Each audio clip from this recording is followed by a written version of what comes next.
The Lordship of Ireland was a period of feudal rule in Ireland between 1177 and 1542 under the King of England, styled as Lord of Ireland. The lordship was created as a papal possession following the Norman invasion of Ireland in 1169–71. As the Lord of Ireland was also the King of England, he was represented locally by the Lord Lieutenant of Ireland. Ostensibly, the lordship extended throughout all of Ireland. However, in reality, the king's rule only ever extended to parts of the island. Areas under English rule expanded and retreated over time. Many areas remained separate and outside English rule until the 16th century. The fluid political situation and feudal system allowed a significant amount of practical autonomy for the Hiberno-Norman nobility, who carved earldoms out for themselves and had almost as much authority as some of the native Gaelic kings. The period was brought to a close by the creation of the Kingdom of Ireland in 1542.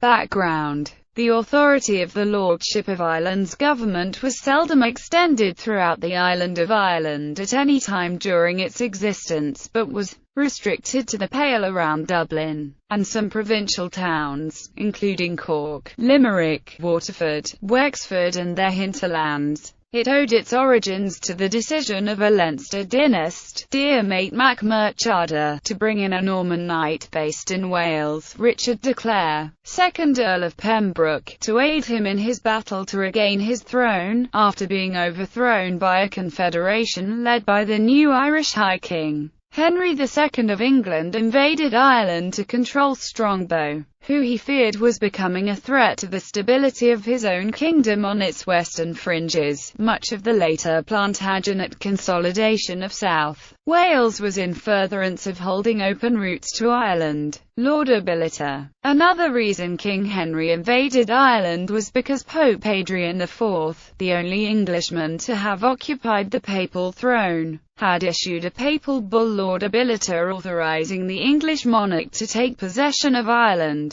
Religious practices and ecclesiastical organization in Ireland had evolved divergently from those in areas of Europe influenced more directly by the Holy See, although many of these differences had been eliminated or greatly lessened by the time the bull was issued in 1155. Further, the former Irish Church had never sent its dues to Rome. Henry's primary motivation for invading Ireland 1171 was to control Strongbow and other Norman lords. In the process he accepted the fealty of the Gaelic kings at Dublin in November 1171, and he summoned the Synod of Cashel in 1172, which brought the Irish Church into conformity with English and European norms. In 1175 the Treaty of Windsor was agreed by Henry and Rúidre Ua Conaire, High King of Ireland. The popes asserted the right to grant sovereignty over islands to different monarchs on the basis of the donation of Constantine. Doubts were cast by eminent scholars on Lordability itself in the 19th century, but it was confirmed by the letters of Pope Alexander III.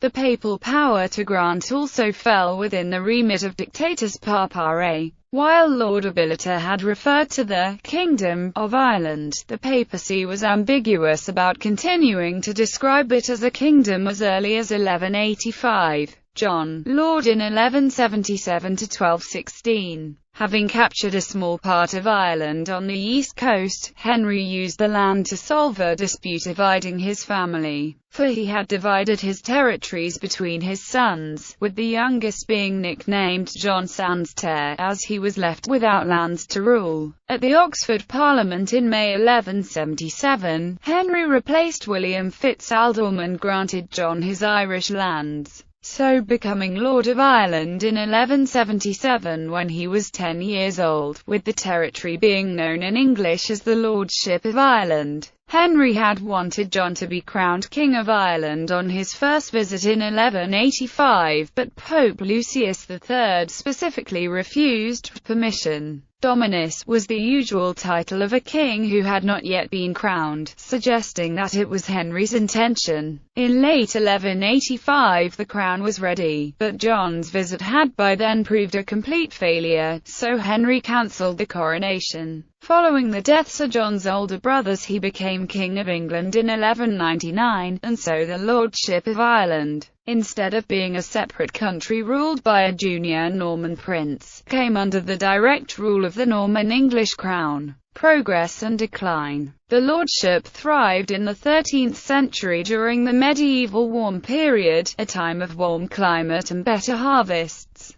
The feudal system was introduced, and the Parliament of Ireland first sat in 1297. Some counties were created by sharing, while walled towns and castles became a feature of the landscape. But little of this engagement with mainstream European life was of benefit to those the Normans called the mere Irish. Mere, derived from the Latin meris, meaning pure. Environmental decay and deforestation continued unabated throughout this period, being greatly exacerbated by the English newcomers and an increase in population. The Norman elite and churchmen spoke Norman French and Latin. Many poorer settlers spoke English, Welsh and Flemish. The Gaelic areas spoke Irish dialects. The Yola language of County Wexford was a survivor of the early English dialects. The lordship suffered invasion from Scotland by Edward Bruce in 1315–18, which destroyed much of the economy and coincided with the Great Famine of 1315–17. The earldom of Ulster ended in 1333, and the Black Death of 1348–50 impacted more on the town-dwelling Normans than on the remaining Gaelic clans.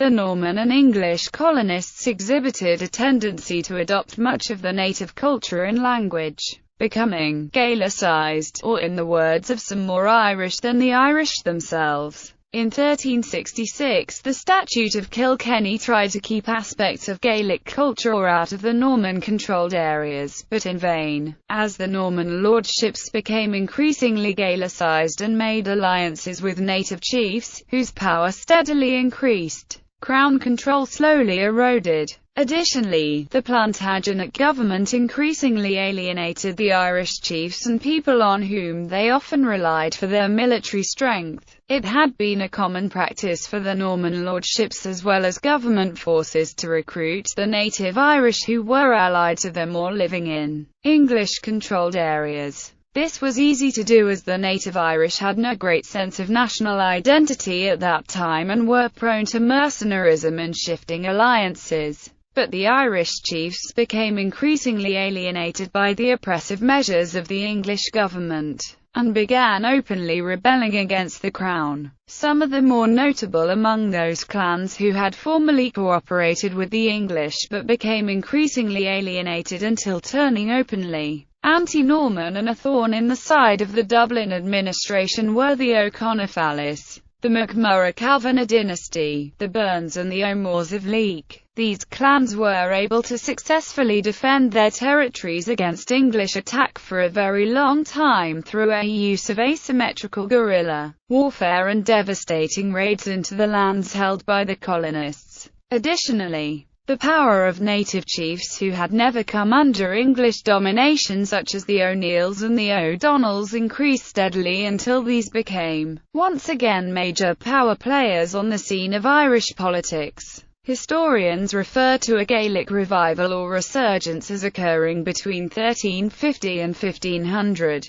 by which time the area ruled for the Crown, the Pale, had shrunk to a small area around Dublin. Between 1500 and 1542 a mixed situation arose. Most clans remained loyal to the Lord most of the time, using a Gaelic-style system of alliances centred on the Lord Deputy, who was usually the current Earl of Kildare. However, a rebellion by the 9th Earl's heir Silken Thomas in 1535 led on to a less sympathetic system of rule by mainly English-born administrators. The rebellion and Henry VIII's seizure of the Irish monasteries around 1540 led on to his plan to create a new kingdom based on the existing Parliament. Lordships of Kingdom, 1542. English monarchs continued to use the title, Lord of Ireland, to refer to their position of conquered lands on the island of Ireland. The title was changed by the Crown of Ireland Act passed by the Irish Parliament in 1542 when, on Henry VIII's demand, he was granted a new title, King of Ireland, with the state renamed the Kingdom of Ireland. Henry VIII changed his title because the Lordship of Ireland had been granted to the Norman monarchy by the papacy. Henry had been excommunicated by the Catholic Church and worried that his title could be withdrawn by the Holy See. Henry VIII also wanted Ireland to become a full kingdom to encourage a greater sense of loyalty amongst his Irish subjects, some of whom took part in his policy of surrender and re-grant. Parliaments and Great Councils 1318–69 Government was based in Dublin, but the members of Parliament could be summoned to meet anywhere.